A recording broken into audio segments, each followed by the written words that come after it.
Ako po ulit ito, si Philip. Ako yung nagkwento sa inyo patungkol sa ang babaeng taga-Samar. Muli akong nagbabalik para isalaysay ang ikalawang bahagi ng aking karanasan. Noong nagtungo kami ng nobya ko sa bahay ng kanyang pamilya, sa probinsya ng Aklan. Nakarating kami sa kanilang bahay at napansin na may kaya ang pamilya ni Nicole. Isang ancestral house yun at tila yari pa noong panahon ng mga Kastila. Medyo matatalim din ang mga mata ng taong nakapaligid sa bahay nila. Maging ang mga kaibigan ng kanyang mga magulang, panay ang tingin sa akin na parang sinusukat ang aking buong pagkatao. Naiilang ako pero binulungan ako ni Nicole na huwag masyadong pagpapansinin ng ibang tao sa paligid nun. Masasanay din naman umano ako pag tagal-tagal. Kaya naman pinanatag ko na lamang ang kalooban ko. Hinarap ko ng buong tapang ang kanyang mga magulang. Nagbigay ako ng respeto. Nagmano ako sa kanila at ibinigay ang mga dala kong pasalubong nun. Lubos naman ang kanilang pasasalamat. Nakipagkwentuhan pa sa akin ng kanyang ama pero nagtataka ako sa mga ikinikilos ng mga kapatid ni Nicole. Sa tuwing kinakausap ko sila at nakikipagtitigan sa kanilang mga mata, hindi sila sa akin tumitingin. Palagi silang nakaiwas at nakayukod na parang may kinahihiyaan nun. Gusto ko sana silang tanungin kung may problema o may ayaw sila sa akin pero sinaway na lamang ako ni Nicole. Nabanggit niya na likas na mahiyain at hindi masyadong nakikihalubilo sa mga bagong kakilala ang mga kapatid niya, kaya naman hayaan ko na lamang umano muna silang makilala ako ng unti-unti hanggang sa tuluyang makapagpalagay ang loob ko sila. Kahit medyo naguguluhan ako sa takbo ng pakikitungo sa akin ng mga kapatid ni Nicole, ay ipinagpatuloy ko pa rin ang pakikisalamuha ko sa kanila. Sumapit ang gabi. Magkakasalo kami sa pagkainan. Nagtaka ako na iba ang inihain sa aking pagkain ng silbidora. Samantalang napansin ko na parang masarap na dinuguan ang nakalatag sa kanilang lamesa. Napaka-unfair, di ba? Tinanong ko kung bakit iba ang pagkaing ipinapakain nila sa akin. At ang nanay ni Nicole ang sumagot sa aking katanungan. Aniya, sinadya nilang iba ang ibigay na pagkain dahil espesyal ang pagkain niluto ng kanyang ina para sa akin. Gusto niyang matikman ko umano ang masarap na lutong bahay na yon. Medyo tumaba naman ang puso ko sa pagiging maalaga at maalalahanin ng nanay ni Nicole. Bigla akong naalala at namiss ang nanay ko sa tuwing pinaghahanda niya ako ng nilutong pagkain buhat sa kusina. Tumikim ako at napakasarap ng lutong adobo ng ina ni Nicole noon. Natakam ako kung kaya't nilakihan ko ang pagsubo at pagkain. Galak na galak naman ang mga kapamilya ni Nicole dahil magana at hindi ako maarte sa pagkain. Biniro pa ako ng ama ni Nicole na talagang natutuwa siya sa magandang ugaling ipinapakita ko sa pamilya nila. Botong-boto siya sa akin. Kumpara umano sa ibang dating naging nobyo ni Nicole na wala nang ginawa kundi magpasikat at magpapogi lamang. Hindi ko alam kung binobola lamang niya ako pero sumang-ayon na lamang ako sa mga sinasabi niyang papuri sa akin noon. Natagalan pa kaming nagkabiruan at naikwento ko pa sa kanila ang tungkol sa pamilya ko. Hindi ko rin maiwasang mabanggit ang tungkol sa pakikipagsagupa ng nanay ko sa aswang. Bagay na bigla na lamang nilang ikinatahimik. Medyo kinabahan ako dahil napansin ko na nagbago ang ekspresyon ng kanilang mga mukha at tila hindi nila nagustuhan ang idea na yon. Kung kaya't para lamang maging masaayos ang usapan namin ay binago na lamang namin ang paksang pinag-uusapan noon. Tumagal halos ng ilang minuto bago kami natapos sa pagkain sa pagkainan. Iniligpit ng mayordoma at iba pang katulong ang mga pinagkainan at nagtungo na kami ni Nicole sa itaas na bahagi ng bahay kung saan inihatid niya ako sa aking silid tulugan. Medyo malawak ang espasyo sa loob at talagang antigo ang mga kagamitan. Namangha ako sa mga kagamitan pero medyo sumakit ang ulo ko sa kakaibang amoy na hindi ko maipaliwanag at hindi ko malaman kung saan nagmumula. Parang pinaghalong bulok na itlog at karne. Ang umaalingasaw na mabahong amoy pero hindi ko na yun inintindi dahil sa inaantok na ako at gusto ko na makatulog. Inilapag ko sa kama ang aking katawan at ipinikit ang mga mata pero hindi pa man ako nakakatulog ng mahimbing. Bigla akong nakarinig ng umuungol nun. Naghihingalo. Humihingi ng tulong. Naalimpungatan ako kaya naman pinili ko na lamang bumangon. Pupungas-pungas ako noon. Nakiramdam. At ewan ko ba, naisipan ko na buksan na naman ang bintana katulad nung sa unang kwento para malaman kung saan nagmumula ang tinig na yon. Dumungaw ako at kitang-kita ko ang kabilugan ng buwan. Saglit akong tumingin sa may gawing ibaba at nakita ko ang isang malaking hawla kung saan ay may isang binatang sugatan. Nakakadena ang mga kamay at paa na sumisigaw sa loob nun. Nagimbal ako kung anong ginagawa niya hanggang sa manlaki ang aking mga mata. Biglang may dumating na 2 binatilyo. Binuksan ng kulungan. At halos manlamig ako nang magbagong anyo ang 2. Sinakmal nila ang kahabag-habag na binata hanggang sa malagutan nito ng hininga. Mas masahol pa sila sa mabangis na hayop. Pinagkakalmot nila at winakwak ang tiyan hanggang sa lumabas ang bituka nito at sumirit ang masaganang dugo. Umagos yun sa lupa. Natigilan ang 2 binatilyo nang biglang may tinig na umalingaw-ngaw na nagmumula sa isang babae nun. Hindi nagtagal. Lumitaw si Nicole at ganoon na lamang ang ikinatakot ng 2 binatilyo. Tila nagbigay pugay sila sa pagdating nito. Ibinigay nila ang nakuwang sariwang dugo at ganoon na lang ang ikinagalak ni Nicole. Nilantakan niya ang puso habang nanlilisik ang kanya mga mata. Para akong pinukpok ng malaking bato sa ulo nun. Pakiramdam ko ay naulit na naman ang pagkakamali ko noong mga lumipas na panahon, kung saan nakilala ko ang magandang dilag na kamuntikan ng pumatay sa aming mag-ina. Matagal kong sinaraduhan ng bintana. Natakot ako sa posibleng mangyari sa akin kaya ninais ko na makaalis sa bahay nun.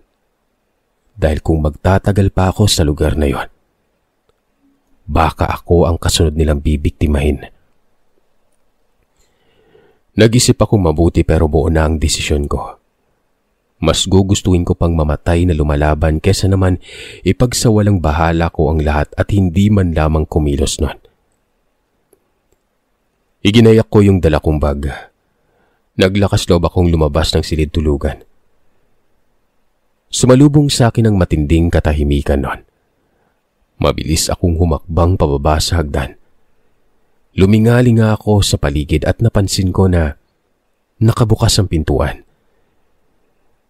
Paliko na sana ako noon sa may gawing kusina para doon humanap ng lagusan patungo sa likod bahay. Nang bigla akong matanaw ni Nicole. Natigilan ako. Tinanong niya kung saan ako pupunta habang may bitbit akong bag nun. Wala na namang oras para magsinungaling pa ako kung kaya't nagdahilan ako na kinakailangan ko nang makabalik sa aming bayan dahil may nalalapit kaming reunion at darating ang aking mga ibang kamag-anak. Tinitigan niya akong mabuti at pagkatapos ay bigla niya akong binulyawan. Nabigla ako nang magsalita siya at ipinagdiinan na nagsisinungaling ako. Binabala ko daw siyang iwanan pero hindi umano ako magtatagumpay dahil hindi na ako makakatakas doon. Dali-dali siyang lumundag patungo sa aking kinatatayuan at doon ko nakita ang pisikal niyang anyo. Hindi bilang isang tao. Sa mabilisang paraan ay dinukot ko sa bulsa ng bag ang pabaong lanseta ng aking ina. Gayon din ang bote ng langis. Umaalog-alog pa yon dahil sa kumukulo ang langis na yon. Indikasyon na aswang ang kaharap ko. Pinagsasasakal niya ako at pilit na inaabot ang mukha ko para masugatan nun. Pero nahablot ko ang lanseta at hiniwa ko ang braso niya. Umangil siya ng pagkalakas-lakas at biglang lumitaw sa may pinto ang 2 binatilyo. Kasabay noon ay pagbukas ng pinto ng silid tulugan ng mga magulang ni Nicole. Nabulabog ang pamilya niya sa lakas ng kanyang pagkasigaw. Napaatras sa akin si Nicole at nagulat ang 2 binatilyong nilalang nang mailabas ko ang bote ng langis, gayon din ang lanseta. Pinandilatan ko sila ng mga mata at buong tapang na pinagbantaan na kung hindi nila ako palalabasin at hahayaang makalabas ng bahay nila, magkakamatayan kami. Nagmalaki pa sa akin ang mga magulang ni Nicole. Nagmatigas sila. Sinugod nila ako pero mabilis kong winisikan ng langis na tumama sa kanilang mga mukha noon. Bahagyang umusok ang balat ng mga ito, kung kaya't lalong umatras at natakot ang mga kapatid ni Nicole sa akin. Hindi nila alam kung saang sulok sisiksik para magtago. Doon ako nagkaroon ng lakas ng loob para lalo silang takutin kung kaya't hindi nagtagal.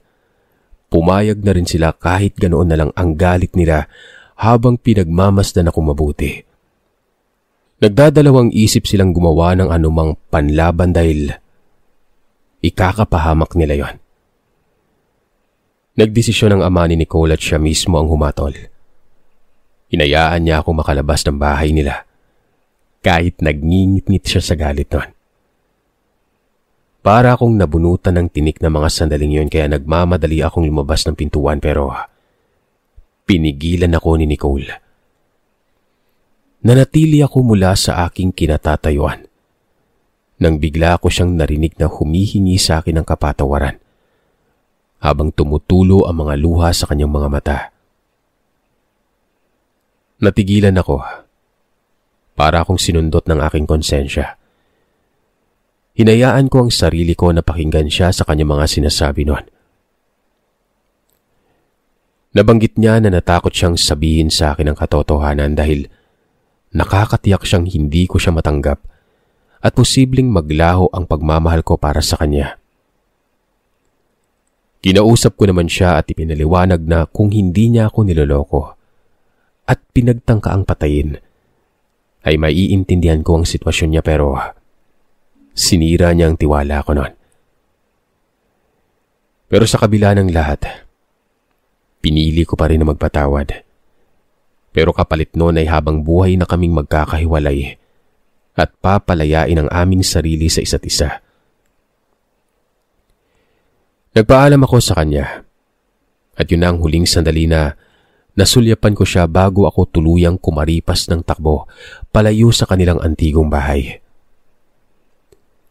Hindi ko kabisado ang daan at hindi ko rin naman alam kung saan ako dapat magtungo pero may nakasalubong akong maglolo noon. Nagkabungguan kami at kamuntik nang bumagsak sa sementadong lupa ang matandang lalaki na nakasuot ng maitim na salamin sa mata. Kahit gabi na. Humingi ako ng paumanhin at tinulungan ko ang matandang lalaki na makatayo ng maayos noon. Tinanong niya ako kung saan ako nagmula at kung bakit ako humihingal na parabang may tinatakbuhan. Sinipat pa niya ako at nabanggit na hindi ako pamilyar at tila dayo sa kanilang lugar, kaya naman ipinagtapat ko sa kanila ang katotohanan. Ganun na lamang ang ikinagulat ko nang mabanggit sa akin ng matandang lalaki na ang mga bahay na nasasakupan ng antigong bahay ni Nicole ay pamilya ng mga aswang. Bumibitag sila ng mga dayuhan at kinakain nila sa tuwing sumasapit ang kabilugan ng buwan. May mga residente silang hindi napapakialaman dahil ang ilan sa mga ito ay may kakayahang puksain sila. Kaya naman may mga teritoryo na hindi nila mapagtangka ang sakupin nun. Dagdag pa ng matanda na madalas niyang makita si Nicole na may dinadalang lalaki sa kanilang tahanan at hindi na nakakalabas o natatagpuan yon. Laking gulat pa nga ng maglolo dahil nakaligtas ako. Kaya naman nahabag sila sa sitwasyon ko at tinulungan nila akong makalayo at makabalik sa aming bayan. Itinuro sa akin na maglolo ang paradahan ng sasakyan na bumabiyahe sa bayan kung saan matatagpuan ko ang terminal at iba pang sasakyan na nangingibang bayan noon. Mabilis naman akong nagpasalamat at nagmamadaling nagtungo sa may paradahan na sinasabi niya.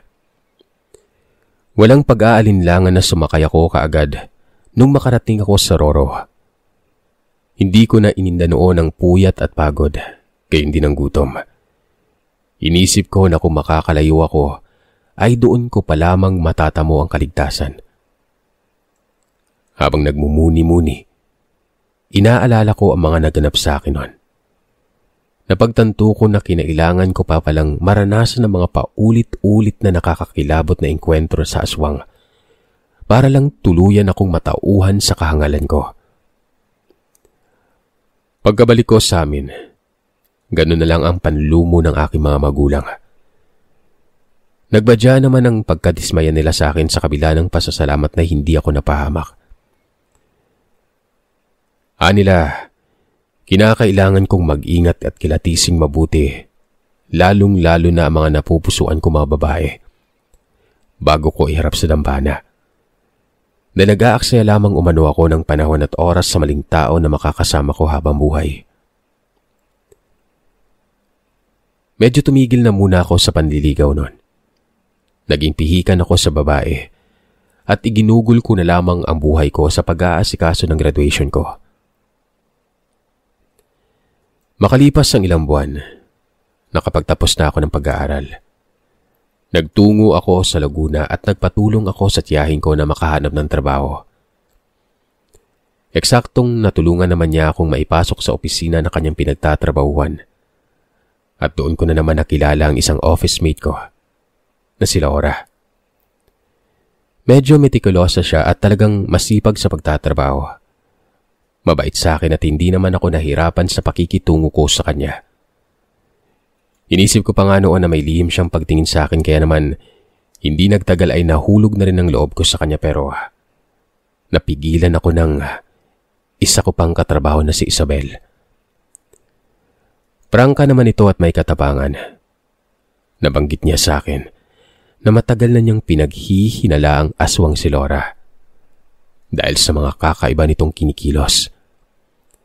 Gabi-gabi din itong may iniuuwing lalaki at papalit-palit pa ang mga nakakasama nito. Pinagtataka niya kung bakit sa kinabukasan ay wala man lamang siyang nababanggit na kung anong nangyari sa mga nakakasama nitong lalaki noon. At hindi man lamang niya nababalitaan kung saan sila nagtungo. Na para bang naglaho na lamang ang mga ito, na parang bula. Kaya madalas niya itong minamanmanan. Pero hindi niya malaman kung anong ginagawa nito sa mga lalaking nakakasama. Nainis ako noon at pinilit ko na magtapat sa akin si Isabel kung bakit ganun na lang ang pagnanais niyang malaman kung talagang aswang si Laura. Doon ay isiniwalat niya sa akin ang hindi ko inaasahang tugon. 2 linggo nang nawawala ang kanyang pinsan na si Henry, na minsang nakadate ni Laura. Gusto niyang akusahan ang dalaga pero wala siyang matibay na ebidensya. Pero malakas ang kutob niya na pinatay ito ni Laura at itinatago ang katawan nito sa kanyang tinutuluyang apartment. Kaya naman kahit para kaming aso't pusa ni Isabel, tinulungan ko siya. Palim kaming nagsiyasat at maingat na sumunod sa apartment ni Laura.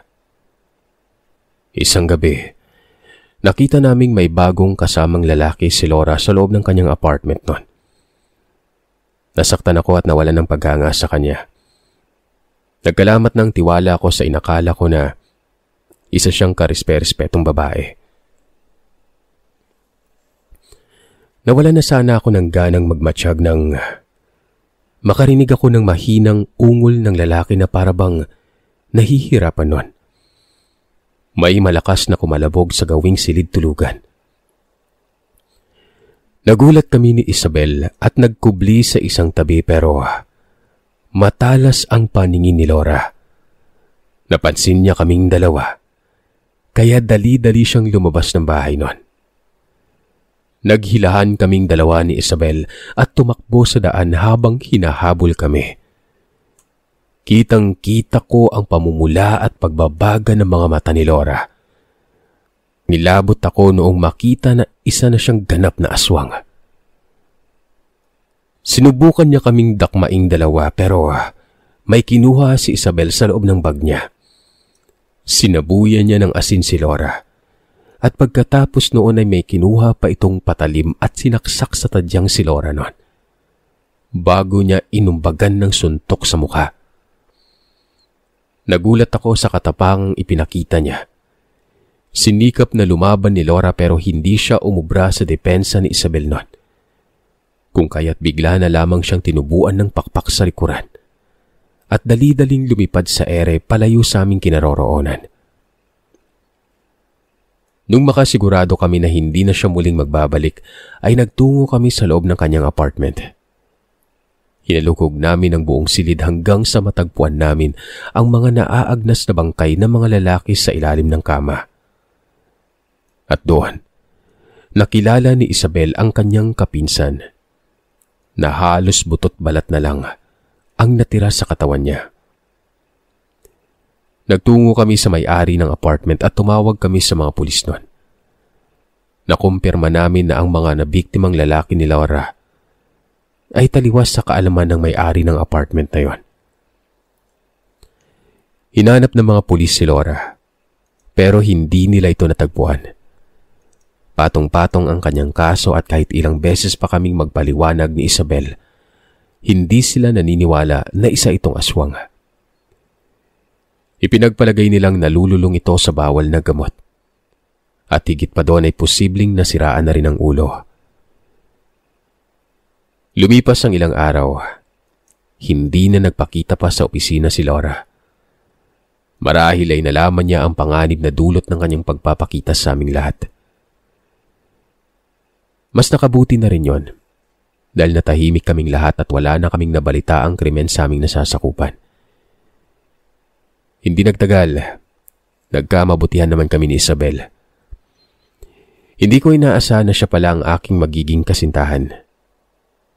Totoo nga pala ang kasabihan na hindi mo mapipigil ang taong magpapatibok ng puso mo.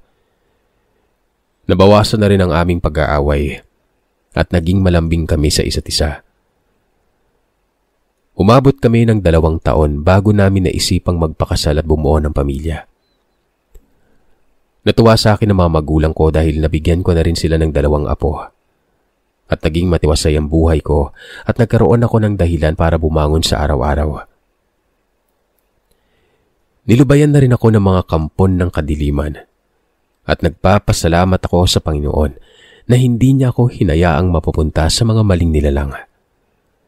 Itinuro niya ang tamang landas para matagpuan ko ang aking kabiyak.